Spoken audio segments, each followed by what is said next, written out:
Today I am here with guitarist Adam Werner, who lives in the LA area. And Adam, how are you doing in this life of quarantine? I'm doing great, all things considered. This has kind of been a blessing in disguise for me, which is kind of nice. So I'm actually enjoying it. So have you been doing projects around the house or Oh cooking more? yeah, yep. More projects around the house. My wife and I learned how to, cook a few things that we've never tried. Learned to bake bread and learned to make oat milk and things like that. So, because going to the grocery store is a nightmare, and Yeah. we're lucky if we get to go once every 2 or 3 weeks. So, So um, you said you learned to make oat milk. oat milk, yes. How do you make that? Well, as you know, I'm vegan, so I don't Yeah. do any dairy or meat or eggs or anything. So, what we learned was you take, I think it's a 2-to-1 ratio of oats to water. So two things of water to one thing of oats, Mhm. cups or whatever, however big your container is.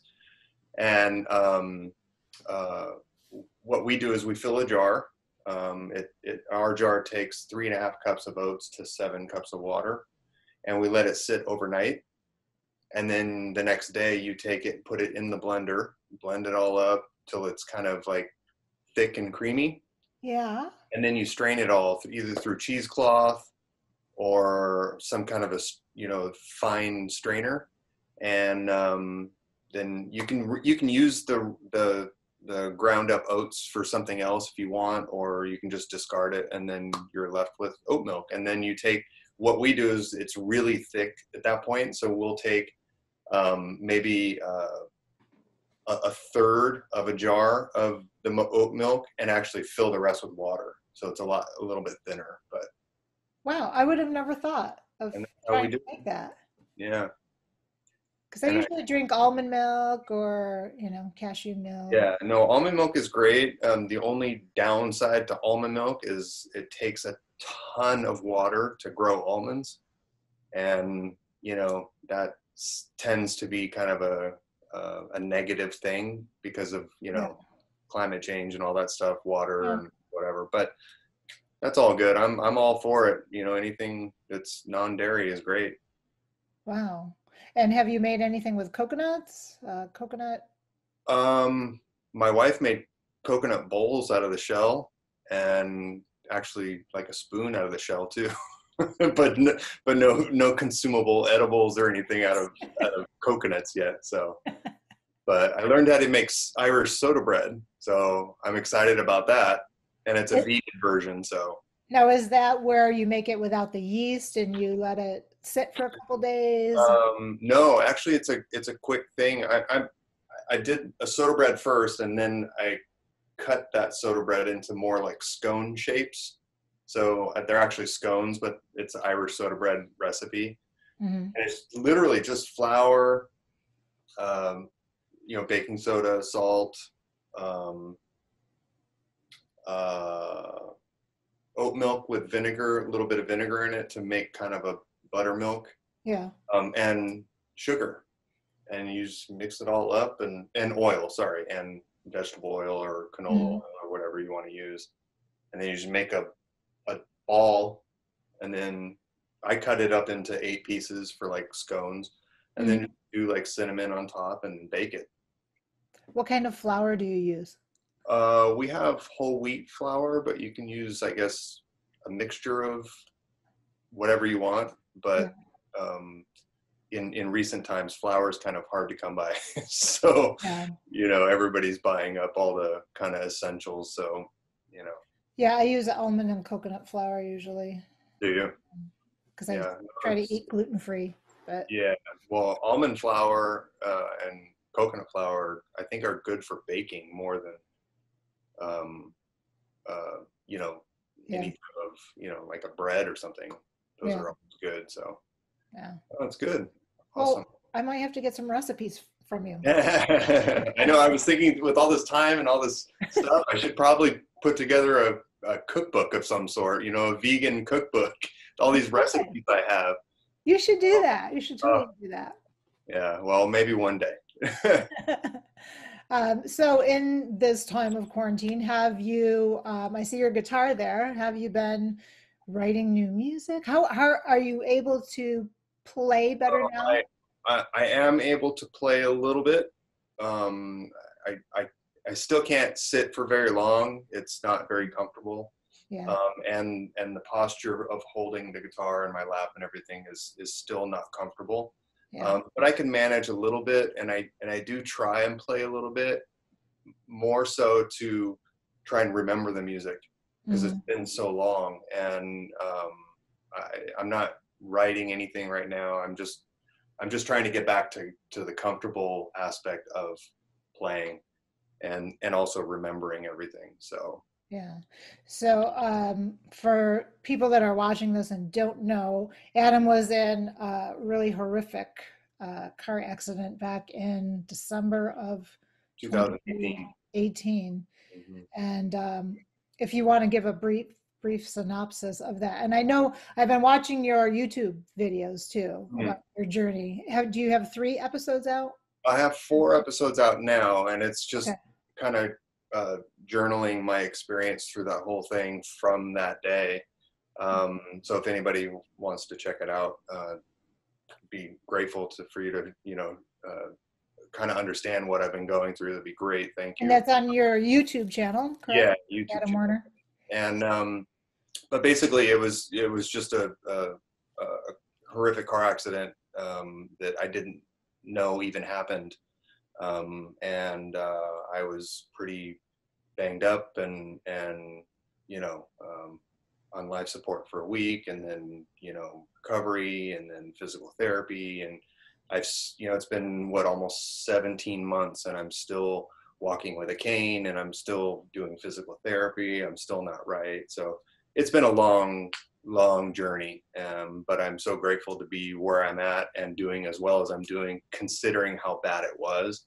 And just maybe an odd statistic. I did read that the human body could withstand up to about 19,000 pounds of force. And I actually did the math and calculated my accident, and I was just around 18,000 pounds of force. So I was literally that close to not being here anymore, you know? Wow. So it's kind of a strange statistic, but I was just curious because I'm doing so well, you know, and considering where I came from, I have nothing but gratitude, because, you know, it could have been a lot worse. Well, I think that statistic helps you to understand, like, maybe how long it'll take to get back to normal, because well, it was initially early on when I was in the hospital, I was gauging my progress on my hospital stay, and I was thinking, oh, I'm going home after 6 weeks. I'm going to be fine in like a couple months. It's not going to be a big deal, right? I was so delusional, because here I am 17 months later, and I'm like nowhere near, you know, what my new 100% is going to be, you know, because I'm never going to be the same. I'm physically altered and everything, but I'll get back to a new 100% normal eventually, but it's going to take probably 3 to 5 more years. So. Yeah, I remember getting that email from you because we were supposed to perform together on a cruise, and you're like, I don't think I'll be ready by then. I'm like, oh my gosh. Yeah. Like, it's going to be a long time. I really thought I was going to make that cruise. That's how naive I was about this whole thing. And I was living it, you know, and I'm like, I don't know. I might be able to do it, but I don't know how I'm going to carry my guitars. Oh, forget it. There's no way. I'm glad I had to back out of that one, because there's no way. I still can't get on a plane and fly 5.5 hours. You know, I mean, I just didn't even realize how bad I was. Well, it's really good to have a positive attitude. Yeah, but I was trying to be optimistic, I guess. Yeah. Still, it was quite traumatic, and horrific, and I'm just glad to be on the better end of it now. So Well, we miss that you're not able to perform and yeah, record thank you. right now. Well, I So, definitely feel like, especially in these times that we're in now, so many people are doing these online performances and things like that, and I feel like I'm missing so many opportunities, but there's just nothing I can do at this point. I have to let my body, right. of course. So it makes me sad, but I'll have my time to do it later. But you're keeping in touch with everybody through telling your story. Yeah, well, I'm trying to. Yeah, Yeah. and making those little films are kind of like a creative outlet for me as well, because Yeah. I'm kind of like trying to figure out, okay, well, how can I represent this, what I experienced with visuals, like how, so it's kind of fun to work on film and do stuff like that. So I have somewhat of a creative outlet in doing those, which is nice. So. Yeah. What is your hope for people who watch your story? Well, I think the biggest thing is, just letting them know that, no matter what challenges people are facing, you can overcome it. You can get through it. It, sometimes takes time. It takes effort. It takes, encouragement, support. Thank God for my support that I've had through my whole experience. My family, my friends, everything has been quite motivational and encouraging. I would not be where I'm at today without that. And sharing that, hoping that that connects with somebody who might be going through a challenge in their own life, that you can get through it. Just stay focused and one baby step at a time. I mean, I can't tell you how calculated every movement was for me from day one when I was able to start moving. Everything was calculated, because one wrong turn, one wrong step, one move, one could ruin my whole day, and you can do it. You just got to stay focused and disciplined. So that's what I'm hoping people get out of it. And hopefully I can reach my goal so people can see the whole series from beginning to, the big finale or whatever you want to call it. So I just hope I can get to that point. Yeah, you will. You will. And we're all pulling for you. Well, thank you. I appreciate it. You guys have been most kind, so thank you. So many of us that are in this new age genre, music has helped us, and one of our goals is for our music to help other people. Did you have an experience while you were in the hospital with music, whether it was your own music or somebody else's music? Absolutely. I did portray that in one of my videos when I was on life support. I remember hearing my daughter ask me if I wanted her to put on my music. And I thought to myself that was a strange question, because again, when I was on life support, I didn't know anything had happened. I didn't know I was in a car accident. I didn't know I was in the hospital. I didn't know anything. Yeah. I just heard my daughter ask me this question. I was thinking, that's odd. Why? No, I don't need you to put on my music. It doesn't make any sense, Right. Now looking back, that was the beginning of my recovery. And from that day on, I had my iPad and music playing 24/7. I didn't turn on the TV at all. I had nothing going on, but I always had music. So when family and friends were not there visiting, or I was done with physical therapy that day, or I was done with whatever the doctors needed to do, I had music. And that music was so comforting. Music is really a force. And I know it because I've experienced it. Being in the state that I was in, physically, mentally, emotionally, I could feel the music. and it really makes a difference. And what we do, you know, in this genre, connects with people. Mhm. And, you know, it has to be the right person, but it does. It connects with people, and it does change their lives. And, you know, that's so comforting and rewarding to know.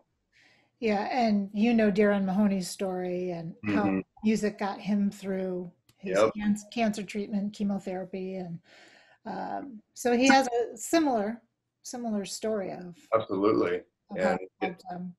So it's always been one of his goals for his music to help yeah, others. I know that's that's the main mission for us, I think. yeah. Well, I mean, coming from where I came from, you know, I grew up, you know, in heavy metal. And you know, I was in a rock band for many years, and I needed that because, you know, I was a kid at the age of 12 that grew up in a split home, and I I had so much anger and aggression in me. I needed that music, listening to it and performing it, you know. Mhm. So once I found during that time, once I found Windham Hill, that music affected me the exact same way, but in a different way. You know what I mean? It was like, it was the counter to all of that aggression that I had. It calmed me down and made me refocus and centered, you know? And I was thinking, wow, two totally opposite genres, but they have the effect that I need in my life on me. You know what I mean? Mhm. And, and then once, you know, time came where I had to quit the band and move on and grow up and, you know, do all that stuff, I was like, well, what am I going to do? Well, here's this music I could do on my own. I don't need a group. I don't need, you know, and that was the music that I wanted to pursue because I knew what it did for me. Yeah, And I wanted to kind of try and do the same, you know. yeah, So it really is a magical force. it is. And we'll keep trying to get our music out there to people that need it. I know. I know. Well, that's the challenge, you know. I mean, with today's, you know, pretty much all digital, you know, everything is so drowned by the masses, you know. I mean, everything is Yeah. there. I don't know. It's just a big dysfunctional platform, I think, at this point, you know. Like even when Apple iTunes came out, it was like, oh, iTunes, great. And then you just get buried immediately in all the, you know, big budgeted, you know, it's like, okay, well, that it was Yeah. a good idea, but it didn't really work out. So Yeah, I don't think people really understand how challenging it is to try yeah, to make a living as a musician. So for most people, it's part-time or it's a hobby on the side. It's yeah. really very difficult for in our genre, anyways.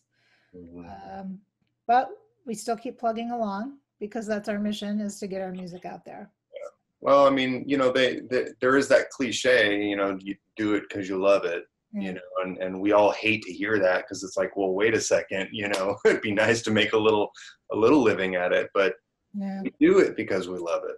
we We do. really do. And those who don't do it because they love it either, you know, get lucky being able to continue to do it, Mm, um, or will struggle, you know, and then they'll hate every aspect of, you know, either the industry or the whatever. yeah. But you know, I personally, I continue doing music because I love making music. Hmm. And you know, if something comes from it, then awesome. But you know, as long as I can create and get it out into the world, out into the universe, it'll fall upon the ears of who needs it eventually. Yes. That's to me, it's rewarding enough. You know, I mean, I have a day job, so I'm not fully reliant on, you Right. know, music being my income. So um I do have kind of that freedom to do it when I want and how I want to do it and Mhm. whatnot. uh, So during the day, you are a teacher. I'm a teacher actually during the day and at night. Oh, So at night too. yeah, I have a double shift. So I teach a class, an actual class in the mornings Hmm. from 8 to 12 Monday through Friday. And what is the class that you teach? I What's the teach subject? I teach adult education. So my class covers every academic course required to graduate high school.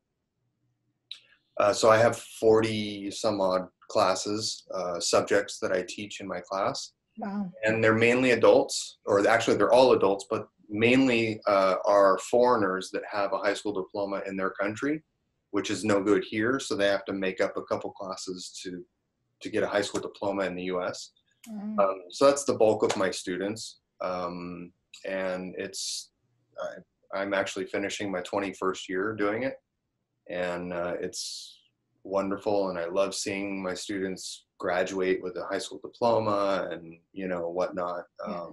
And watching them progress and feel better about themselves, Right. not feeling like an imbecile or an idiot because they don't know or whatever. Yeah. It's really been great, and I'm so grateful that I've been able to keep my job for as long as I have, because every year we're on the chopping block, and you just never know. So so I do that during the day, and then at night I work at a different school,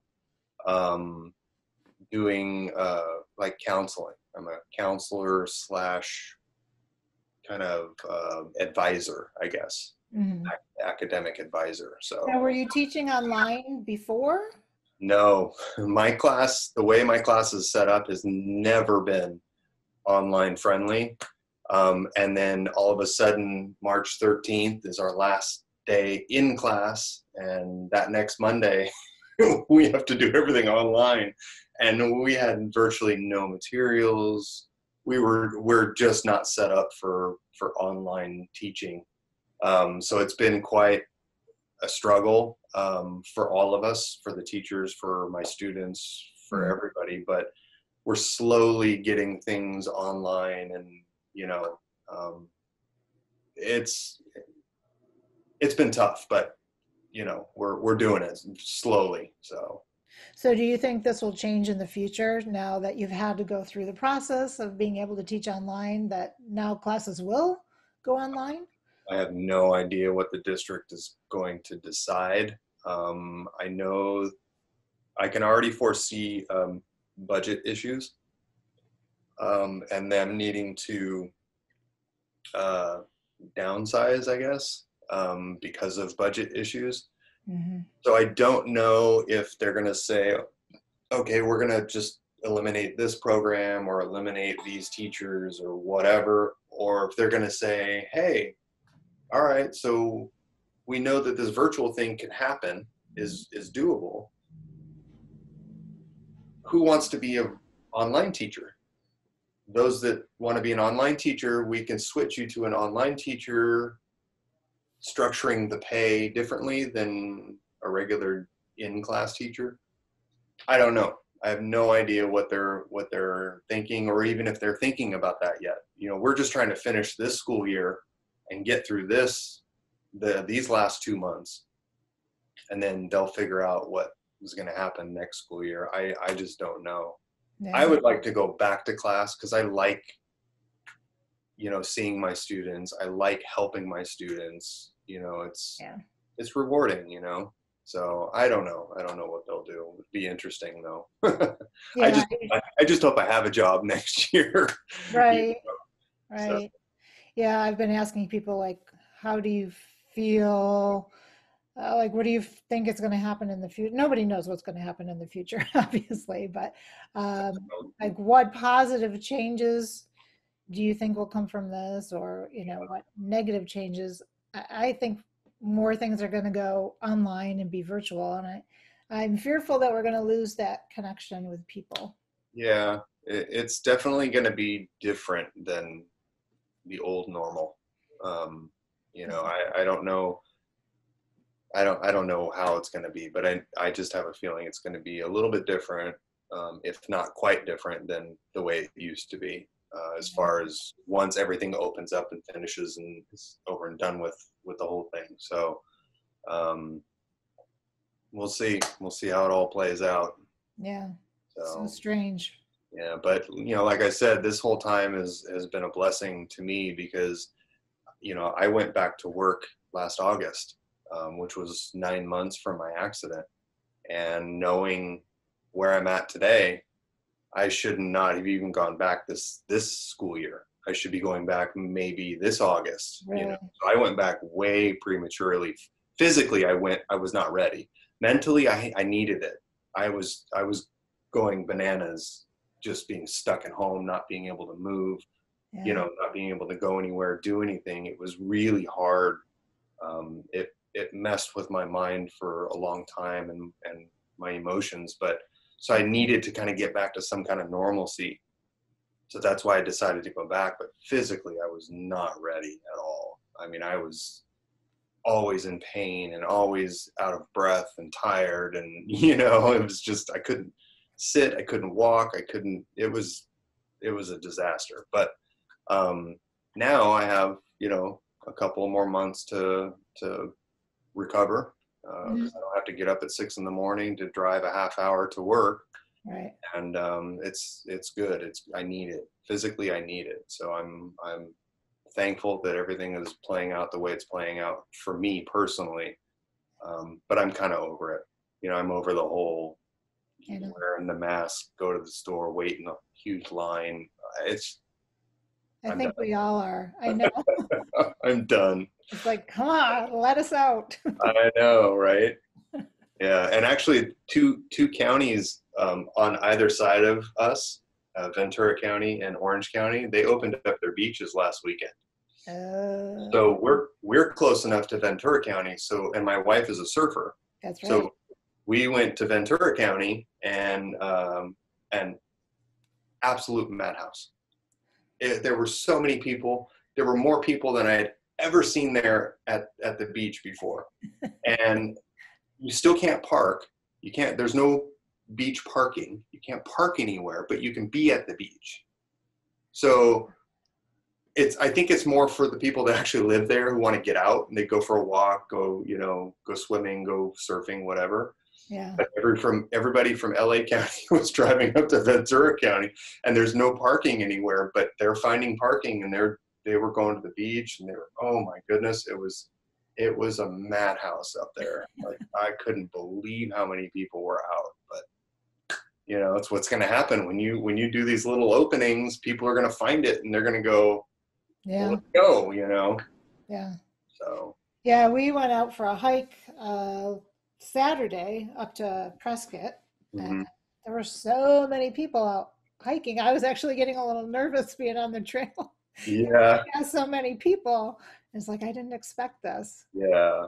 And it's just weird, your whole thought process, like even walking on the street, somebody's on the sidewalk and now one of you steps down to the street because you don't want to pass too close. And it seems kind of offensive, but for me, it's like I don't worry about me catching anything. I'm relatively young. I'm pretty healthy, so I don't worry about me catching anything and getting sick and whatnot. But I worry for other people because I don't know how they feel about it. And if they see me walking down the street without a mask or whatever, like, are they going to freak out? Are they going to take pictures of me and report me to like some, you know what I mean? Like, I don't know how other people are, and I don't want to end up being a carrier of some sort, right?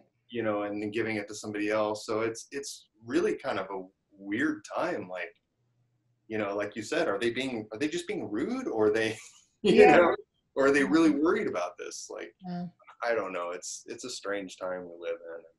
And even our younger son, who has 2 children, he's been kind enough to video chat with us, but, right now he's feeling like he doesn't want to bring the kids to us because he's afraid of them exposing us. So, he's wanting to wait till there's a cure or a vaccine. And I'm like, but that could be so long. That could be years. That could be years.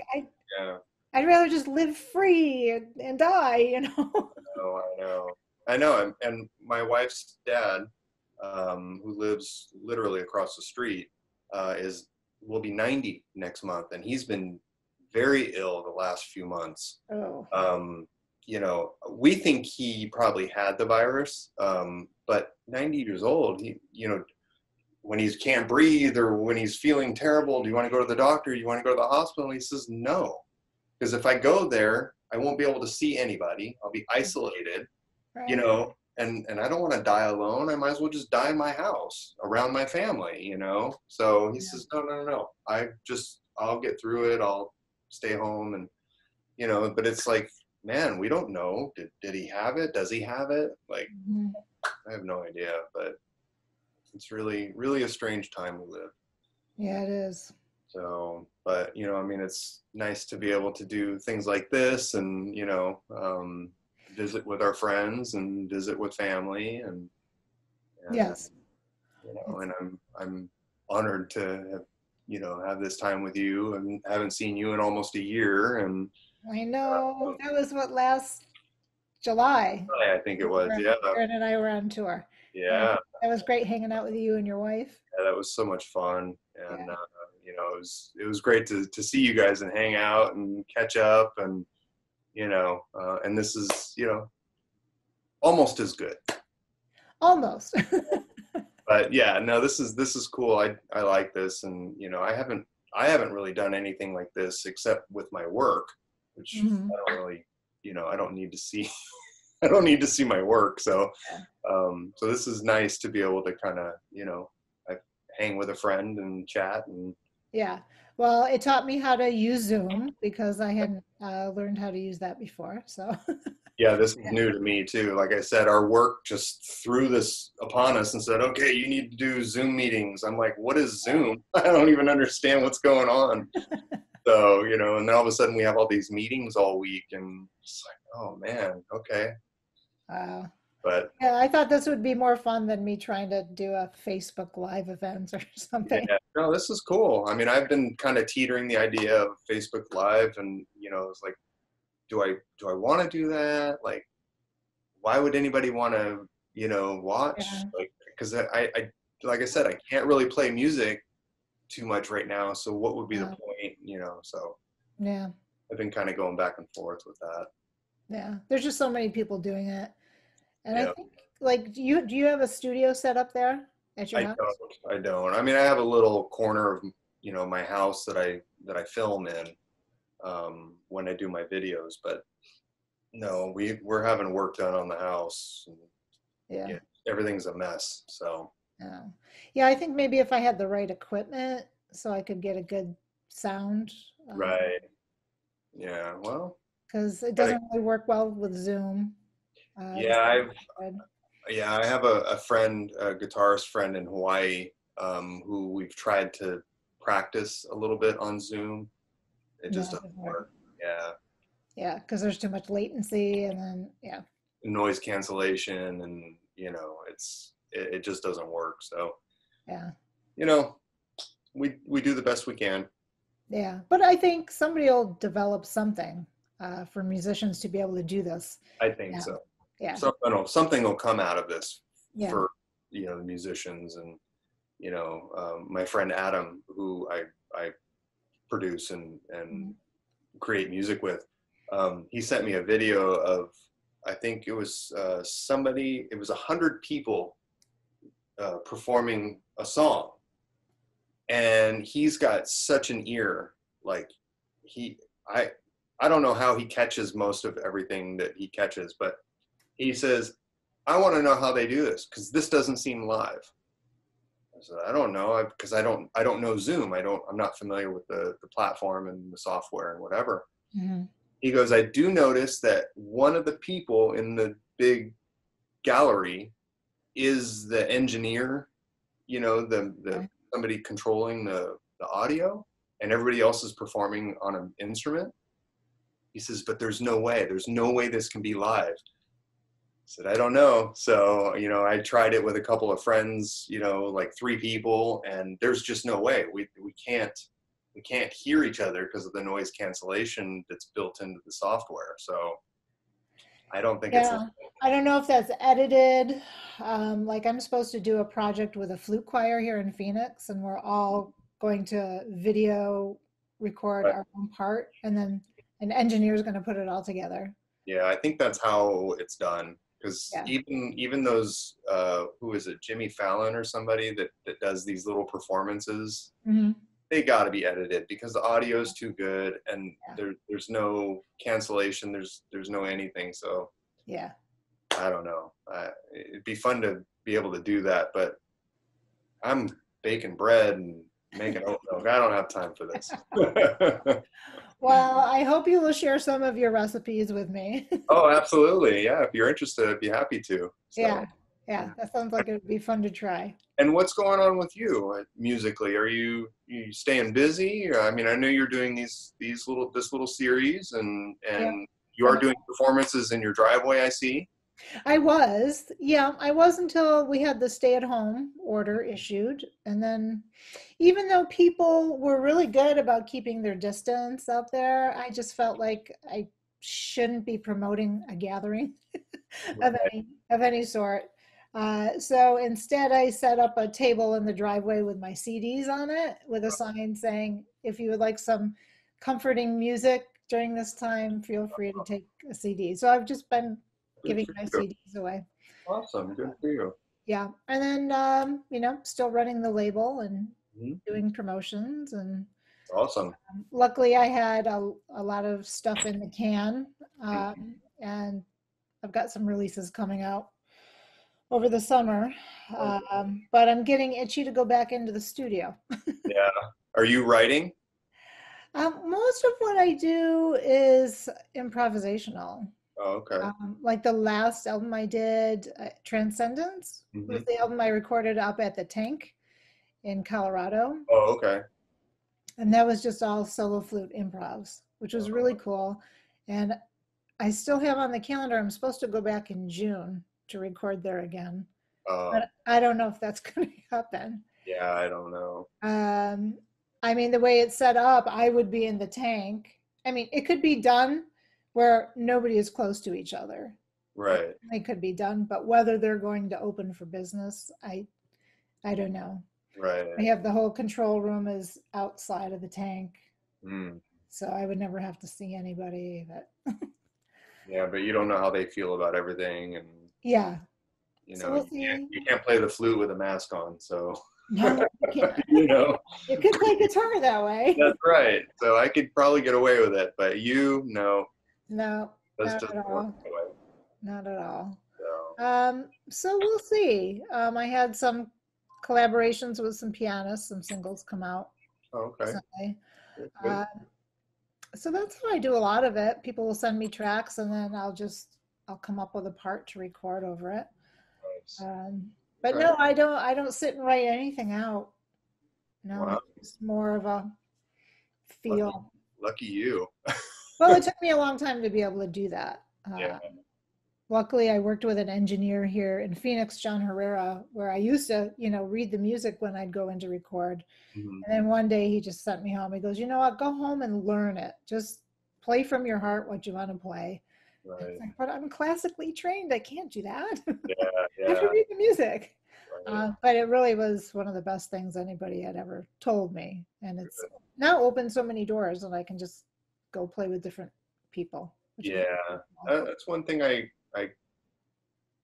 not regret, but I'm kind of bummed that I didn't pursue when I was in college, because I studied music in college, and um, I never pursued improv. I just don't feel the confidence of being able to improvise over anything, or even by myself. It's like I'm not improvisational at all. Well, you can be. I mean, I never saw myself But I that built way. the confidence to do it though.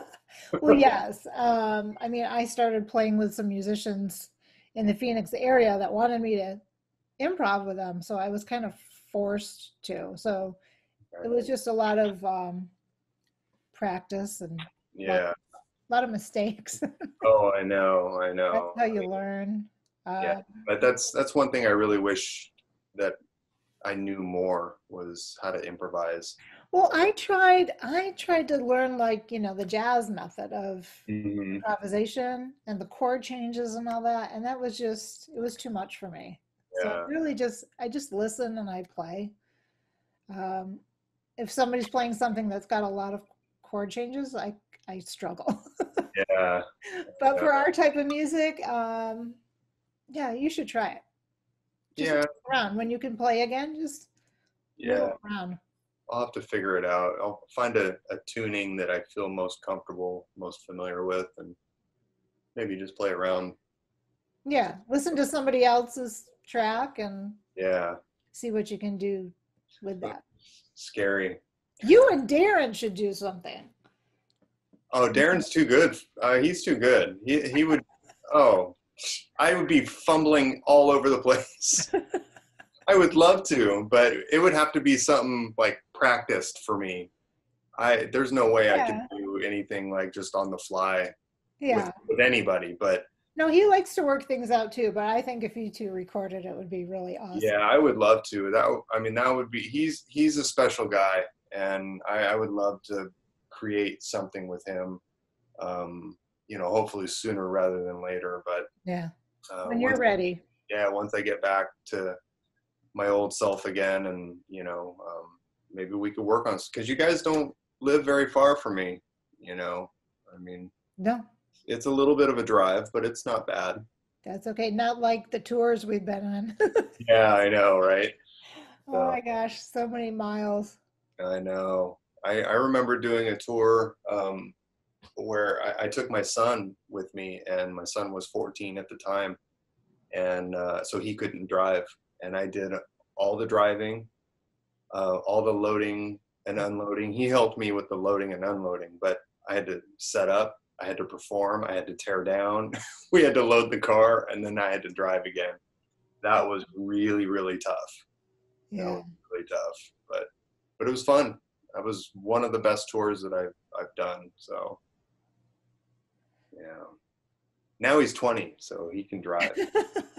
And he can lift stuff. He's a big bulky kid, man. Yeah. He can carry everything now. Well, there's something else we can look forward to in the future. Maybe we do a tour together too. I would love that. That would be amazing. Yeah, for sure. And I'll speak for Darin. I know Darin would love to do that too with you. Okay. I hope so, Darin, if you're watching. We're I'm sure doing he's gonna something watch. together. We'll do something soon enough. We're gonna. And then we'll tour.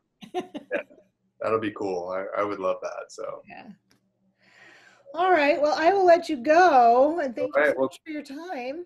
thank you for having me. It was fun. So good to see you and catch up. And I'll keep an eye on this video series you have, and and we'll get back to making music and playing music again. We will. All right. All right. Take care. Thank Thank you. you. So good to see you. Take care. Bye. Bye.